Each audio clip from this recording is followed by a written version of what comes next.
Assalamualaikum warahmatullahi wabarakatuh. Para sahabat Laman Inspirasi, jumpa lagi di podcast Laman Inspirasi, tempat berkumpulnya orang-orang yang menginspirasi di Kabupaten Melawi.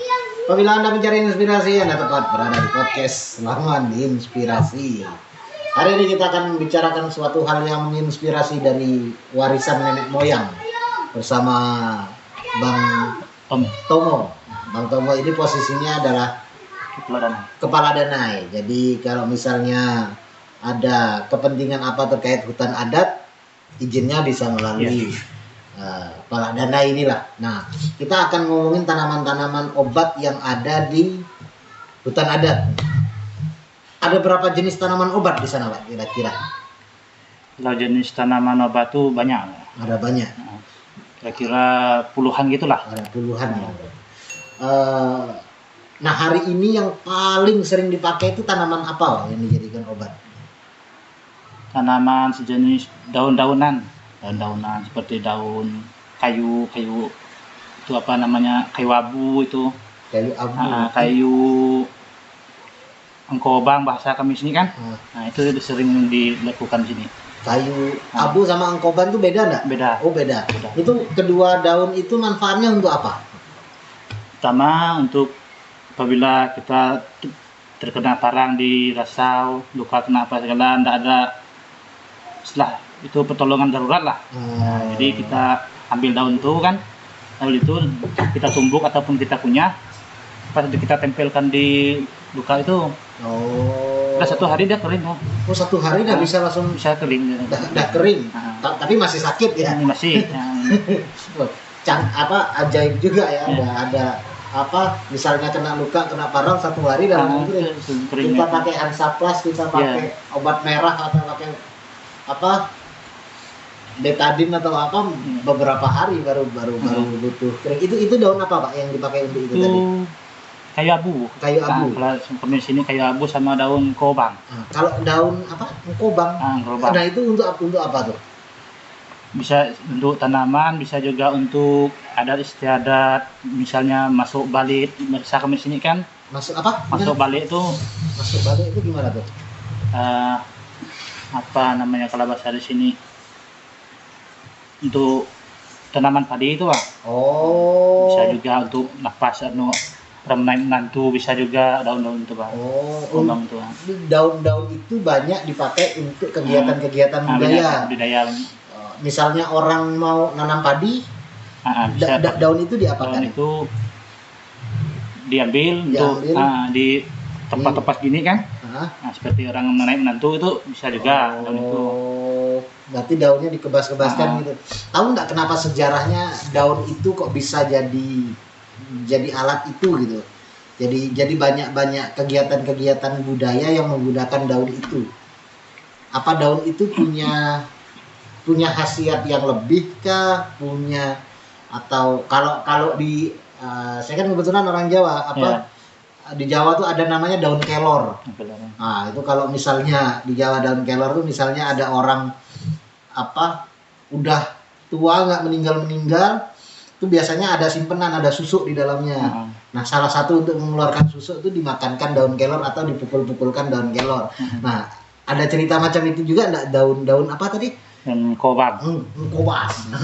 Kobang. Nah, itu tadi. Kalau menurut nenek moyang dulu kan memang ada, ketika kita lepas ini untuk buang yang apa katanya, yang tidak kita inginkan kan, yang apa namanya, boleh dikatakan yang membuangkan sial gitulah.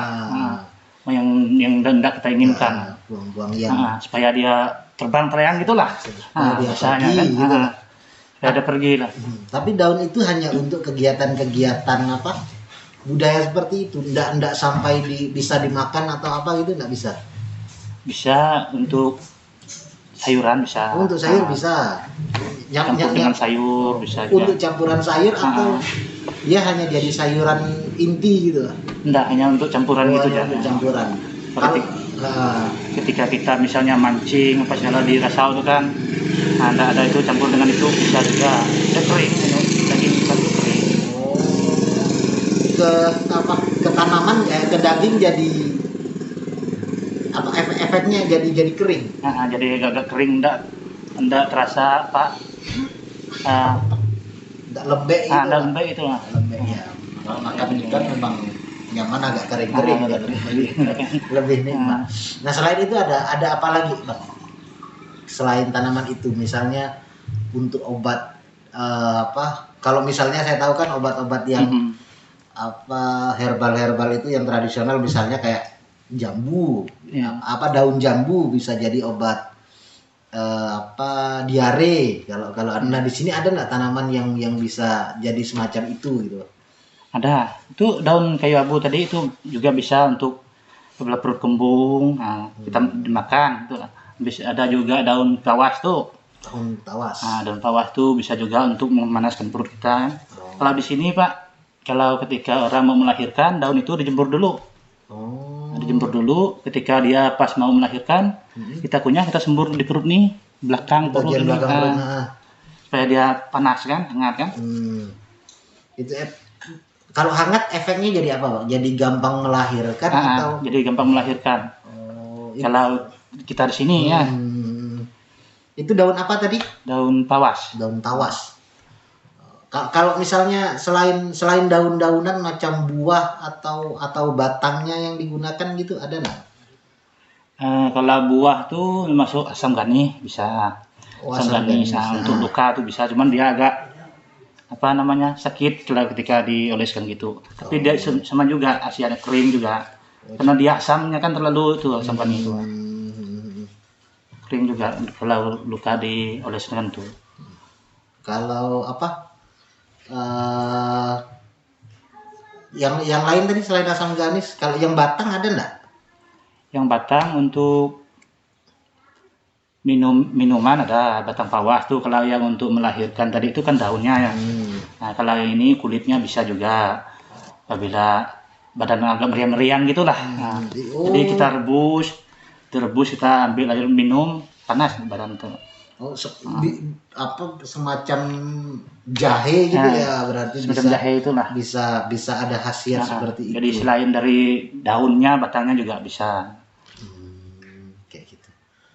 Itu kan tadi baru beberapa jenis nih bang, masih apa daun kayu abu, engkobang,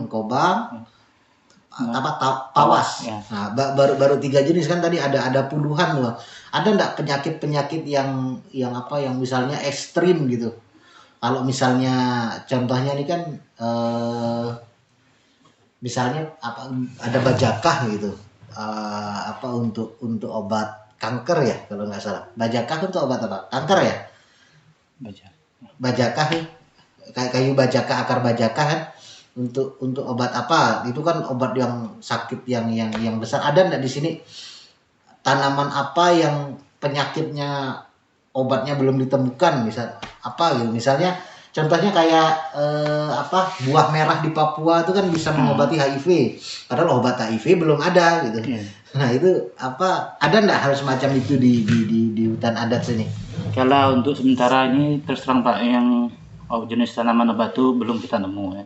Hanya untuk sekedar luka-luka aja, hanya sekedar pertolongan darurat itulah. Untuk sementara kan. Iya, dan hal itu kan pasti digunakan ketika masyarakat ke sana ke hutan adat sana melakukan apa, terus enggak sengaja tangannya kena barang atau apa.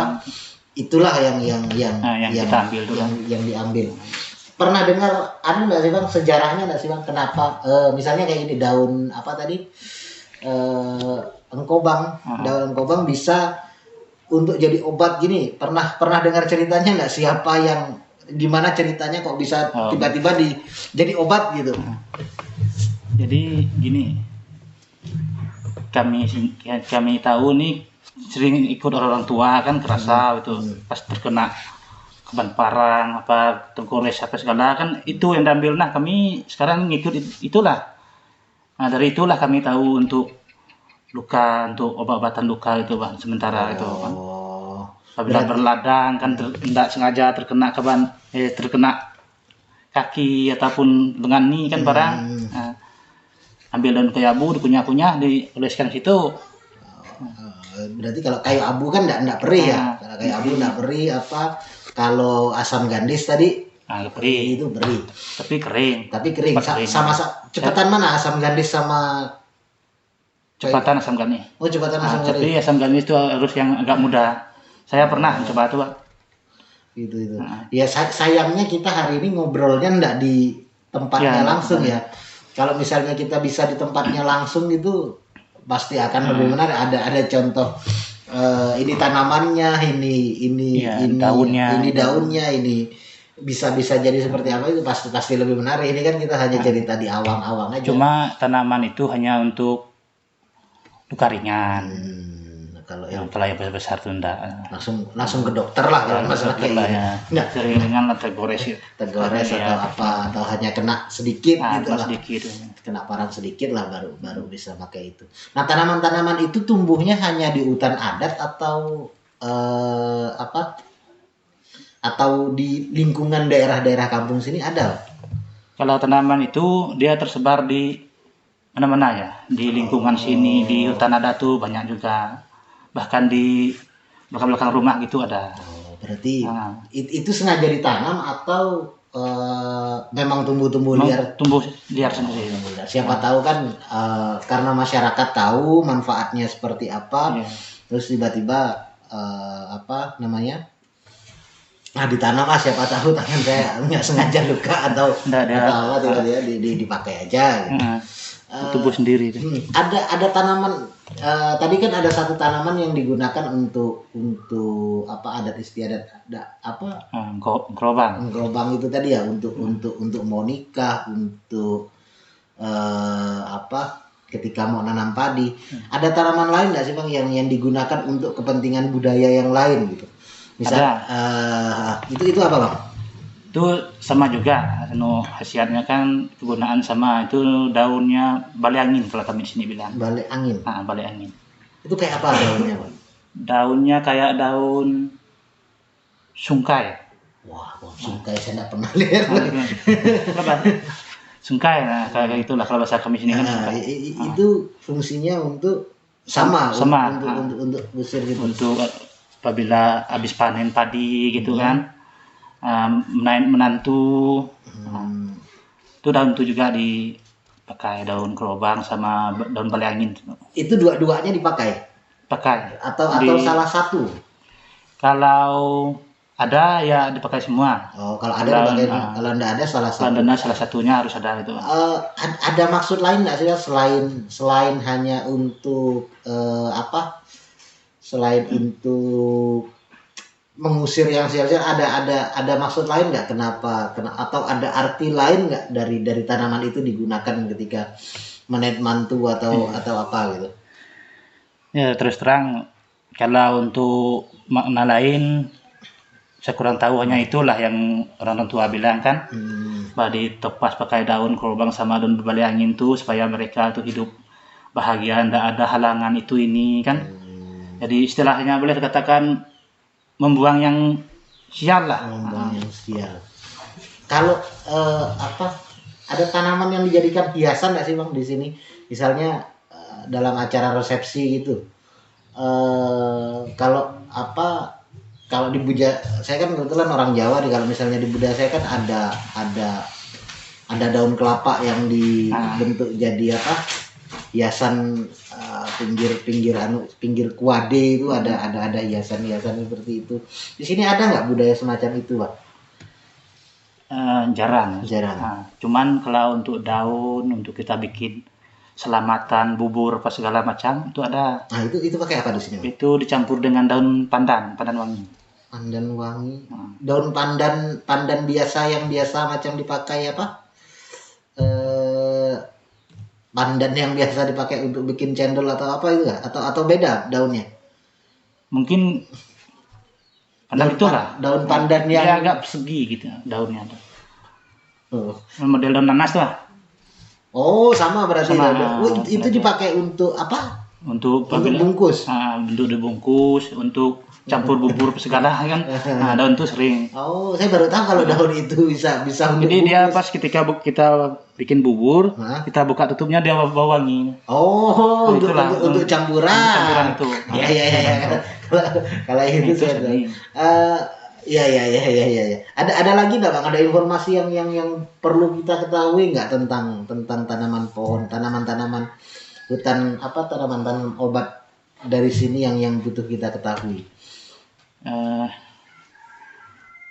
Tanaman obat, pengetahuan saya hanya Baru itulah itulah. untuk sementara Iya. kan. Mungkin kayaknya lebih enak kalau misalnya kita datang ke tempat ada ini bisa ada praktek gimana praktek gimana. itu. Ini karena kondisi kita sangat tidak memungkinkan untuk terjun langsung ke lapangan, jadi ya kita ngomong gini lah. Mungkin kapan-kapan kita bisa main ke sana ke hutan adat, bisa ngomongin tentang tanaman-tanaman obat itu. Tentunya perbincangan kita akan jadi lebih menarik. Mungkin sekian dulu lah bincang-bincang kita tentang tanaman obat ini. Terima kasih sudah menyempatkan waktunya untuk ngobrol bareng di sini, berbagi ilmu tentang tanaman-tanaman obat tradisional yang bisa digunakan untuk masa-masa darurat gitu lah. Iya. Oke, mungkin gitu para sahabat Laman Inspirasi. Terima kasih sudah menonton video kami sampai selesai. Jangan lupa dukung kami dengan like, share, dan subscribe, dan nyalakan lonceng notifikasi, dan bagikan video ini ke seluruh dunia. Terima kasih dan terima kasih buat sahabat Laman Inspirasi. Assalamualaikum warahmatullahi wabarakatuh.